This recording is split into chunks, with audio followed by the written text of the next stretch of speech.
ओम शांति। मीठे मीठे रूहानी बच्चे जानते हैं कि हम आत्माओं का बाप कौन है? परमात्मा।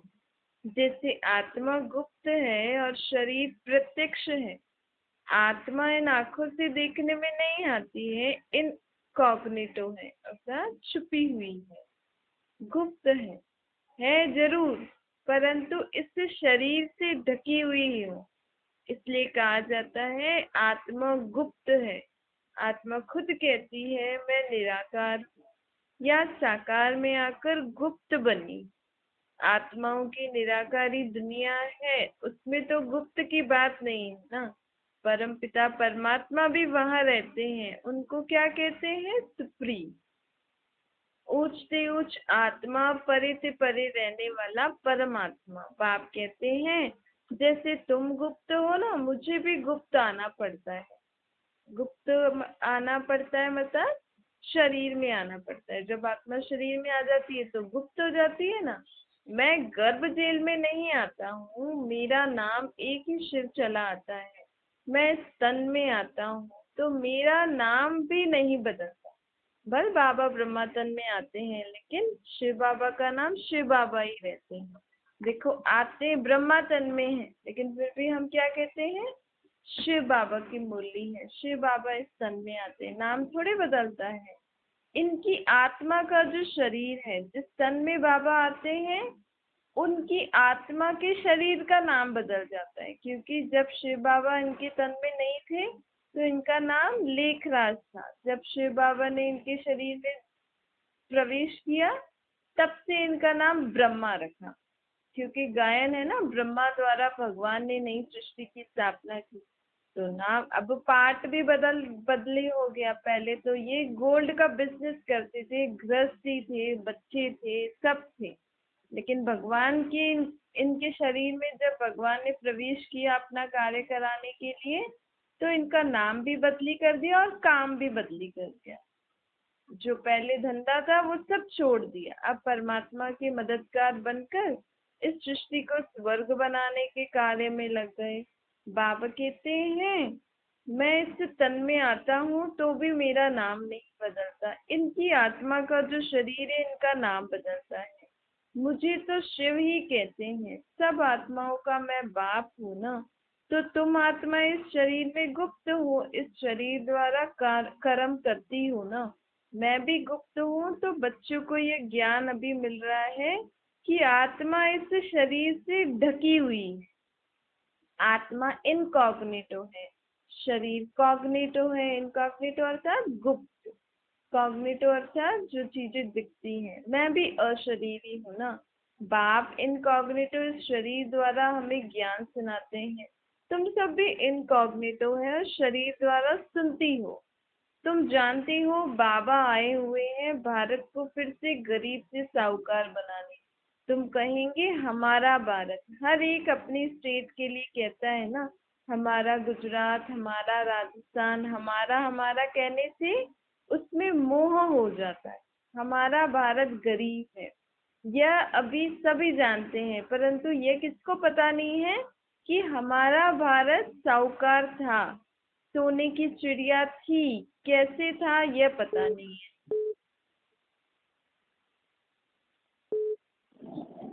कटना है क्या? हाँ दीदी, आज थोड़ा कट रहा है, पता नहीं क्यों। तो बाबा कहते हैं यह किसी को पता नहीं कि हमारा भारत साहूकार था, अब गरीब कैसे हुआ है, फिर से साहूकार कैसे बनेगा, ये किसको भी पता नहीं। भारत सतयुग में बहुत साहूकार था, जबकि देवी देवताओं का राज्य था। फिर वह राज्य कहाँ चला गया यह भी कोई नहीं जानते। ऋषि मुनि आदि कहते थे हम रचता और रचना को नहीं जानते हैं। बाप कहते हैं सतयुग में भी देवी देवताओं को रचता और रचना के आदि मध्य अंत का ज्ञान नहीं होता है। रचता बाप और हम सब उनकी रचना, इनका ज्ञान हमें कब मिलता है? सिर्फ इस संगम युग पे, और किसी युग में हमें ये ज्ञान नहीं होगा। अगर उन्हों को भी, अगर सतयुग में हमें ये ज्ञान होता तो फिर ये भी ज्ञान होगा ना कि सतयुग के बाद त्रेता द्वापर कलयुग, तो हमें चिंता लग जाएगी कि अभी हम कलयुग में जाने वाले हैं फिर से। अभी तुमको चिंता कौन सी है कि हमें सतो प्रधान बन के सत्यों की दुनिया में उच्च पद पाना है।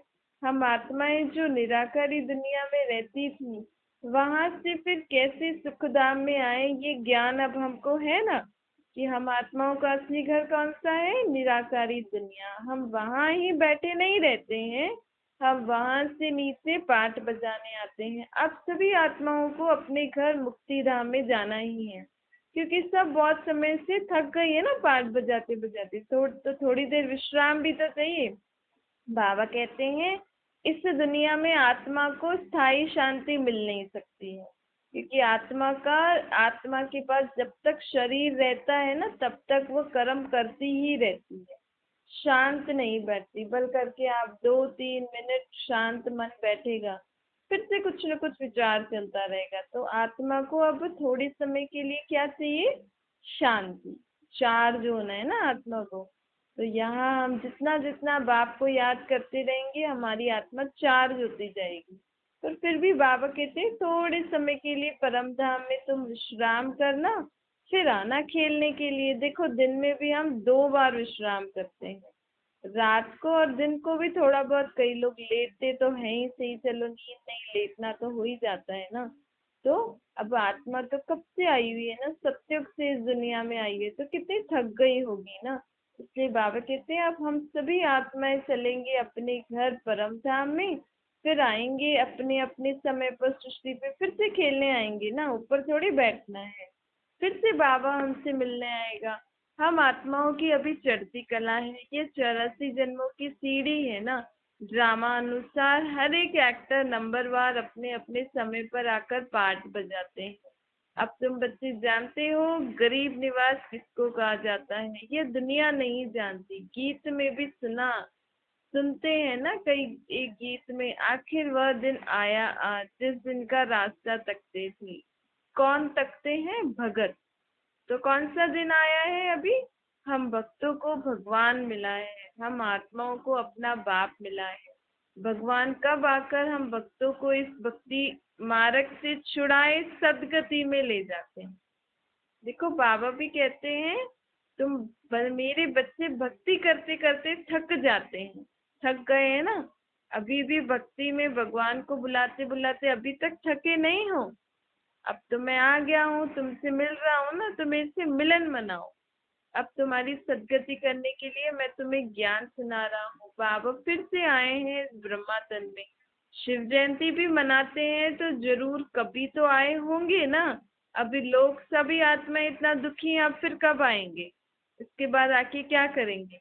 नहीं, हर गली गली में, हर घर घर में कुछ न कुछ दुख है ही सही। हर मनुष्य आत्मा को, जीव जंतु को, प्रकृति को दुख है। ऐसे दुख के समय भी भगवान नहीं आएंगे धरती पे, फिर कब आएंगे।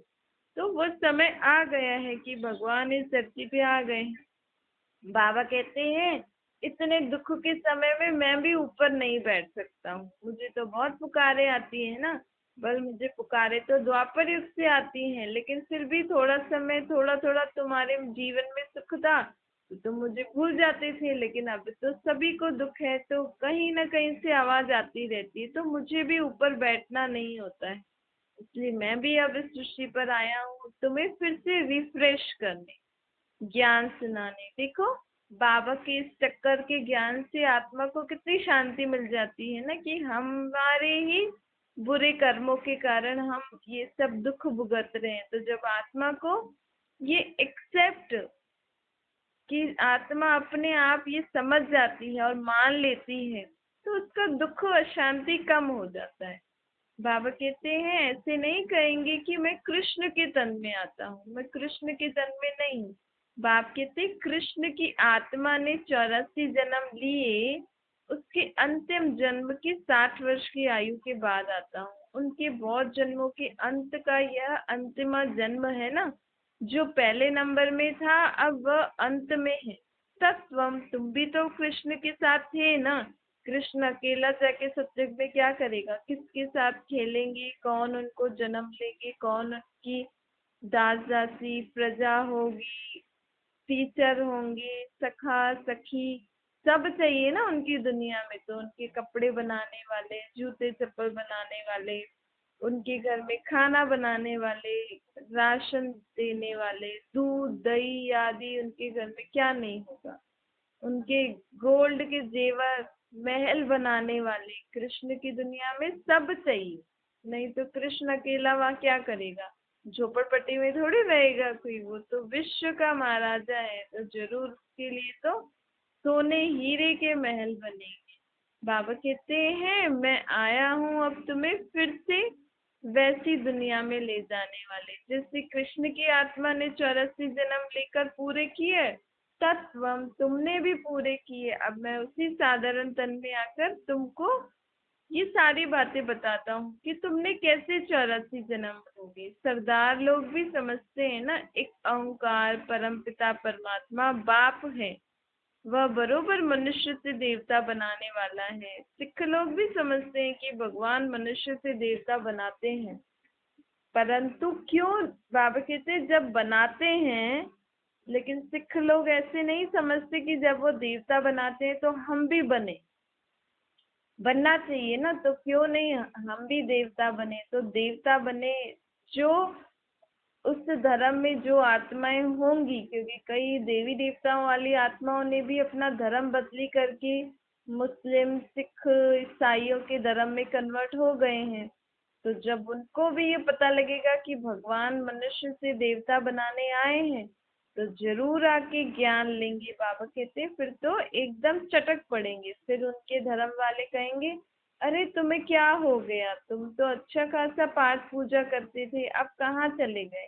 तो आत्मा जो जिस धर्म की होती है ना, लास्ट में तो उसको अपने धर्म में आना ही पड़ता है ना। अब उस आत्मा का पाठ है, देवी देवता धर्म वालों में पाठ बजाना है, उसका एक्टर है ना आत्मा। तो अभी उस एक्टर को डायरेक्टर बोल रहे हैं कि तुम देवी देवता धर्म की आत्मा, धर्म वाली आत्मा हो, तुमने सत्य त्रेता में पाठ बजाया है, तो चलो तुम्हें भी पाठ बजाना। नहीं तो तुम्हारा पाठ कौन बजाएगा, कोई बाबा, कोई बाकी और आत्माओं को थोड़ी जन्म दे सकते हैं। ऐसे आत्माएं तो फिक्स है, सबका पाठ फिक्स है।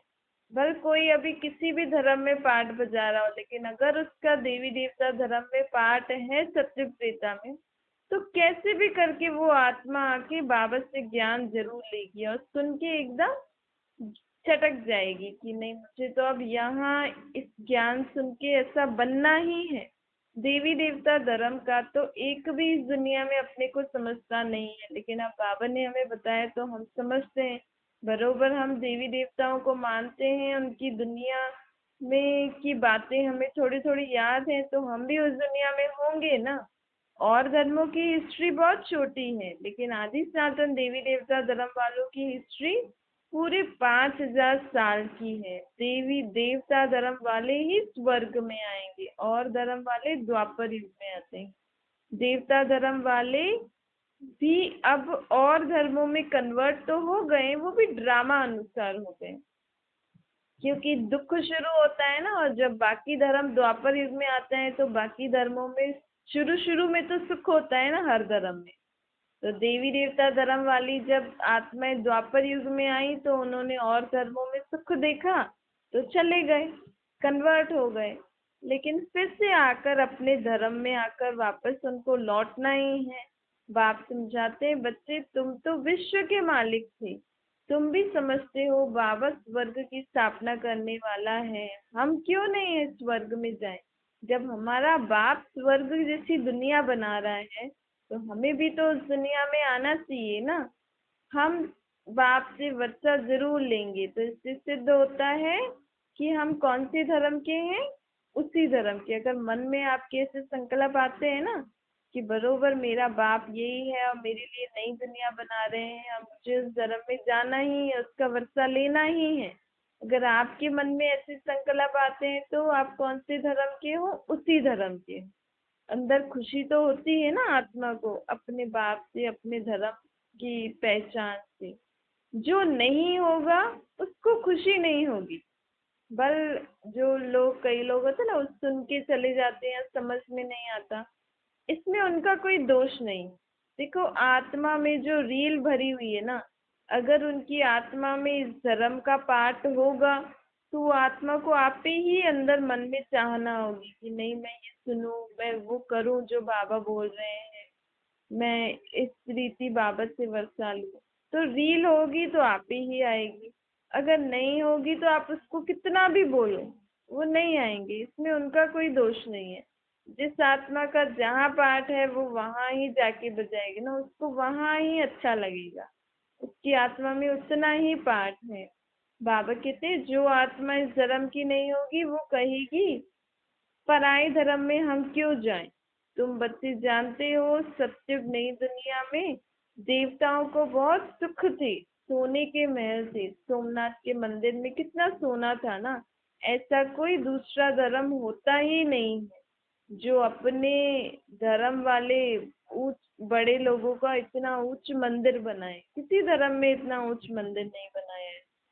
सिर्फ ये आदि सनातन देवी देवता धर्म वाले जब द्वापर युग में आए और विकारों के वश हो गए तो था तो इनके पास बहुत धन, क्योंकि ये सत्ययुग त्रेता की आत्माएं थी ना, तो इनके पास द्वापर युग में शुरू शुरू में धन तो बहुत था, परंतु विकारों के वश होने के कारण दुखी हो गए।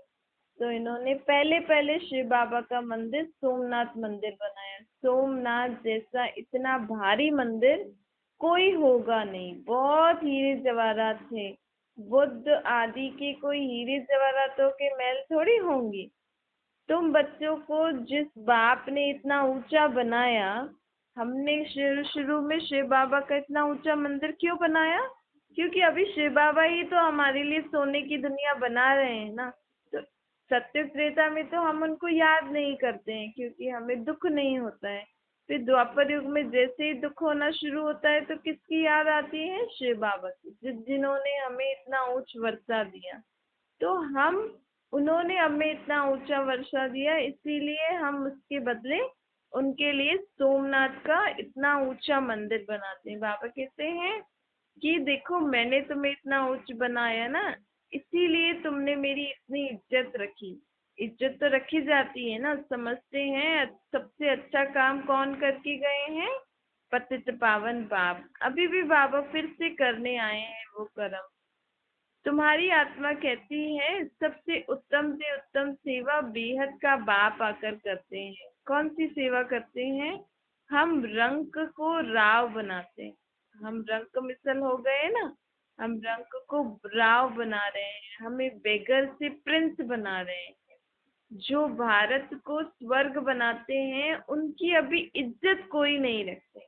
शिव बाबा की अभी कोई इज्जत नहीं है क्योंकि हमें खुद के बारे में ही नहीं पता, बाप के बारे में ही नहीं पता। तो और ही हमने उनको क्या कर दिया है? कचमच अवतार, कण कण में है, आप में मेरे में है। तो बाबा कहते हैं शुरू शुरू में मेरी बहुत इज्जत की थी तुमने, लेकिन अभी तो मैंने तुम्हें इतना उच्च वर्षा दिया, अभी तो मेरी कोई इज्जत नहीं रखी ना तुमने। तुमने मुझे क्या क्या नहीं बोला। तुम जानते हो ऊंच से ऊंच मंदिर गाया हुआ तो है और उसको ही लूट के ले गए। मोहम्मद गजनबी वगैरह ये सब लूट के ले गए ना। देखो लक्ष्मी नारायण के मंदिर को कभी कोई ने लूटा नहीं है, सोमनाथ के मंदिर को लूटा है। भक्ति मार्ग में भी बहुत धनवान होते हैं, राजाओं में भी नंबरवार होते हैं ना। बल होते वो पतित राजाएं हैं, लेकिन फिर भी राजाएं नंबरवार तो होते हैं ना। तो उच्च मर्तबे वाले होते हैं, जो राजाएं उच्च मर्तबे वाले होते हैं तो छोटे मर्तबे वाले उन्हें उन्हों की इज्जत रखते हैं। दरबार में भी नंबरवार बैठते हैं। बाप ब्रह्मा बाबा तो अनुभवी है। यहाँ की दरबार है पतित राजाओं की। और सत्युग में कौन से महाराजाओं की दरबार लगेगी? पावन राजाओं की।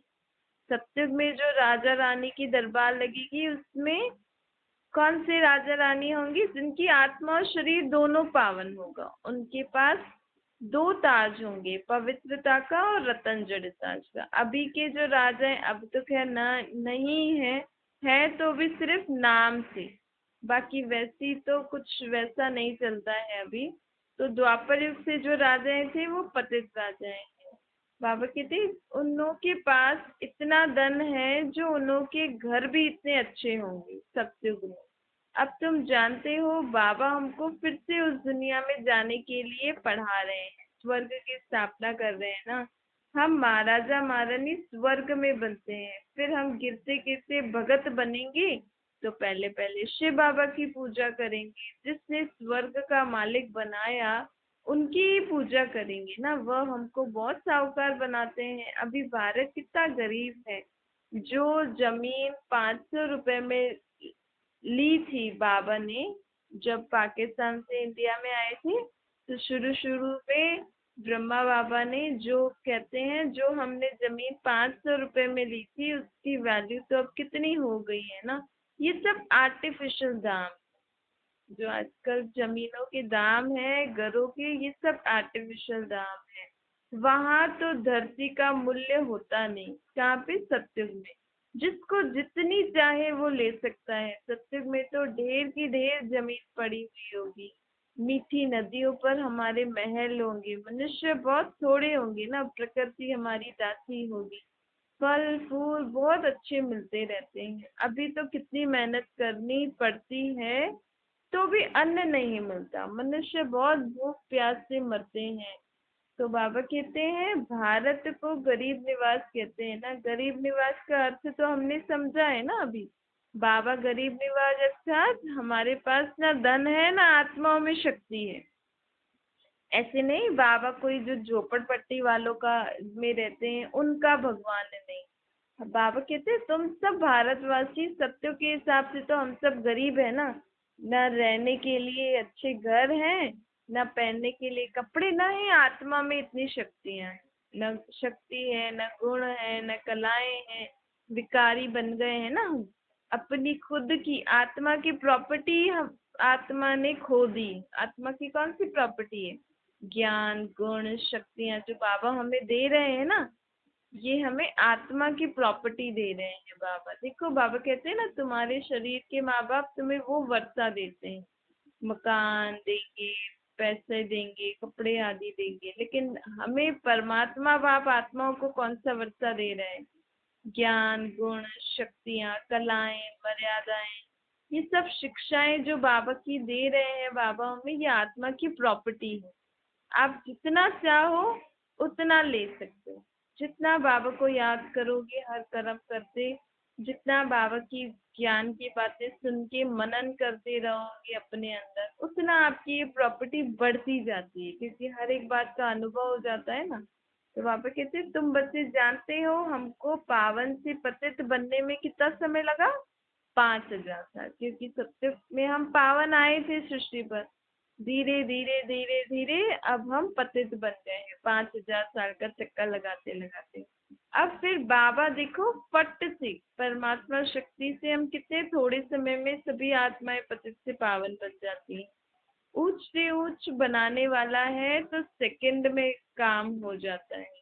कहते हैं बाबा मैं तो आपका हूँ। बाप कहते हैं बच्चे तुमने मुझे अपना कहा तो विश्व की बादशाही तुम्हारी। बच्चा पैदा हुआ और वारिस बना, कितनी खुशी होती है ना। बच्ची बच्ची को दुनिया में लड़कियों को देख के चेहरा उतर जाता है। बाबा तो सभी आत्माओं को देखते हैं, ये सभी आत्माएं मेरे बच्चे हैं।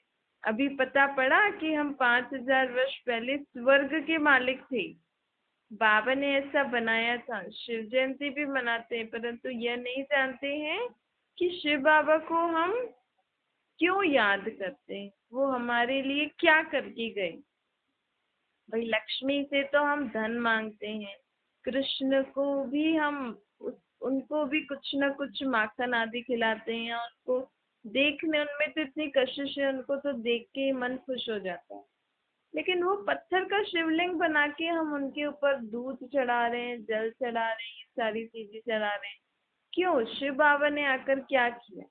देवियों के पास लोग शक्तियां मांगते हैं, सबके पास अलग अलग। शिव के पास जाते हैं झोली भर दो। अब जिसके पास शरीर ही नहीं है वो हमारी झोली क्या भरेंगे? तो आखिर कौन सी झोली भरते हैं शिव बाबा? है कौन? करते क्या है? ये सब जानते थे? नहीं जानते थे ना, अब जाना है ना। तो बाबा कहते हैं बल तुम शिव जयंती मनाते थे, बड़े बड़े मंदिर भी बनाए मैंने, परंतु मैं कैसे आता हूँ, क्या करता हूँ, कुछ भी नहीं जानते थे ना। इसको कहा जाता है ब्लाइंड फेथ, अंधश्रद्धा। भक्ति करते हैं, लेकिन जिसकी भक्ति करते हैं, जिनको याद करते हैं, जिनके इतने बड़े बड़े मंदिर बनाए हैं, इतनी दूर दूर तीर्थ करने जा रहे हैं, उनके बारे में हमें कुछ पता ही नहीं है। वो कहाँ हैं, क्या करते हैं, क्या करके गए, फिर कब आएंगे। इसको बाबा के क्या कहते हैं, ब्लाइंड फेथ, अंधश्रद्धा। मतलब अभी तक हमने जो भी भक्ति करी उसके लिए बाबा कहते हैं ये सब अंधश्रद्धा है, ब्लाइंड फेथ है। बिना किसी के बारे में कुछ जाने आप वो कार्य कर रहे हो तो उसको हम कहेंगे ना अंधश्रद्धा। तो आज तक हमें ये बातें बताई नहीं है, लेकिन बाबा हमारा बाप है, कल्याणकारी बाप है ना। लोग कहेंगे देखो भक्ति के बारे में ऐसे ऐसे बोल रहे हैं, लेकिन सही बात है ना। जब हम किसी के बारे में कुछ जानते ही नहीं है, जिसने जो बोला वो कर रहे हैं, तो इसको अंधश्रद्धा कहेंगे ना। ये हम नहीं कह रहे हैं। किसने कहा है? ये स्वयं परमात्मा बाप, जिसको हम, जिनकी हम पूजा करते हैं, जिनको हम याद करते हैं, वही कह रहे हैं कि अब अगर तुम्हें मेरी भक्ति अभी भी करनी है तो मेरे बारे में यथार्थ रीति जानो। ये देवियां, शक्तियां, देवी देवता, इतने सारे गुरु आदि जो भी, चलो गुरुओं की तो बायोग्राफी है आपके पास, जानते हो ना, फलाना गुरु ने कब जन्म लिया, कहाँ रहते हैं, क्या करते हैं। लेकिन देखो, एक देवी देवताओं के बारे में, भगवान के बारे में, शिव के बारे में किसी को यथार्थ रीति नहीं पता। हर धर्म स्थापकों के बारे में भी अपनी अपनी जानकारी है सबको। भाई क्राइस्ट कब आया, कब जन्म लिया, मोहम्मद नबी, इब्राहिम आदि कब, बौद्ध ने, सबके बारे में है ना, गुरु नानक देव के बारे में, सबके बारे में। सब धर्म वालों को अपने अपने धर्म स्थापकों के बारे में पता है। लेकिन यहाँ ना हमें अपने धर्म के बारे में पता है, न ही उस धर्म स्थापक के बारे में पता है। तो ये हुआ ना ब्लाइंड फेथ, अंधश्रद्धा हुआ ना। तो बाबा कहते हैं अब मैं तुम्हें ये ज्ञान सुनाकर तुम्हारी बुद्धि का ताला खोल रहा हूँ कि ये जो शिव के लिंग बनाते हैं, देवियों की इतने हस्त बना के उनकी पूजा करते हैं, गणेश, हनुमान, राधे कृष्ण, लक्ष्मी नारायण, राम सीता, आखिर ये है कौन? तो ये तुम्हारी आत्मा ही मेरे से शक्ति लेकर ऐसा पाठ बजा के अब फिर से पतित बनी। तो अब तुम अपने आप को जानो, फिर से मुझे याद करो, फिर से इतना शक्तिशाली बनो। ये और कोई नहीं है, ये तुम ही देवी देवता धर्म वाली आत्माएं हो, जो इन्होंने इतना उच्च सत्य त्रेता में पाठ बजा के आई हो। जब तुम शक्तिशाली थी, अब तुम शक्तिहीन हो गई हो, कलाहीन हो गई हो, ज्ञान बिल्कुल भी नहीं है। अब फिर से अपने में ज्ञान धारण करो, मुझे याद करके शक्तियां लो, गुण धारण करो, फिर से तुम अपनी सत्युगी सुखों की दुनिया में चलो। अच्छा, मीठ मीठ की लदे बच्चों प्रति माता पिता बाप दादा का याद प्यार और गुड मॉर्निंग। रूहानी बाप की हम सभी रूहानी बच्चों को नमस्ते। हमारी भी रूहानी माता पिता बाप दादा को याद प्यार, गुड मॉर्निंग और नमस्ते। वरदान है ज्ञान और योग की पावरफुल किरणों द्वारा पुराने संस्कार रूपी कीटाणुओं को, आज बाबा बोलते हैं कि हमारे जो पुराने संस्कार है ना, वो कीटाणु हैं। इन कीटाणुओं को भस्म करने वाले मास्टर ज्ञान सूर्य बन, कैसे भी पतित वातावरण को बदलने के लिए अथवा अपने पुराने संस्कारों रूपी कीटाणुओं को भस्म करने के लिए यह स्मृति रहे कि मैं कौन हूँ, मास्टर ज्ञान का सूर्य। सूर्य का कर्तव्य है रोशनी देना और किचड़े को खत्म करना। तो ज्ञान और योग की शक्ति व श्रेष्ठ चलन द्वारा यही कर्तव्य करते रहो। खुद का भी किचड़ा खत्म करो और औरों का भी किचड़ा खत्म करो। यदि पावर कम है तो ज्ञान सिर्फ रोशनी देगा, परंतु पुराने संस्कार रूपी कीटाणु खत्म नहीं होंगे। इसीलिए परमात्मा की याद द्वारा अपने आप को शक्तिशाली बनाओ। स्लोगन है शुभ भावना शुभ कामना के श्रेष्ठ संकल्प ही जमा का खाता पढ़ाते हैं। जितना हम सभी के प्रति शुभ भावना रखेंगे, सभी के प्रति अच्छी सोच रखेंगे ना, उतना हमारी आत्मा में श्रेष्ठ संकल्पों का खाता जमा होता जाएगा। अभी तक हमारी आत्मा में कौन से संकल्पों का खाता था? व्यर्थ, फालतू, एक दूसरे के लिए बुरा सोचना, बुरा करना और फालतू की बातें, ये ना हो जाए, वो ना हो जाए। कभी किसी की पूजा नहीं करी, अरे मैंने आज सुबह को ये नहीं किया था ना, इसलिए ऐसा हो गया। तो ये सब क्या है? व्यर्थ संकल्पों का खाता हमारे मन में है। अभी नहीं, व्यर्थ संकल्पों के खाते को कैसे हमें खत्म करना है? अच्छी बातें सोच के, शुभ भावना और शुभ कामना, सर्व के प्रति शुभ भावना रखो और अच्छी अच्छी खुद के प्रति भी अच्छी कामना रखो, सर्व के प्रति भी अच्छी कामना रखो। अच्छा।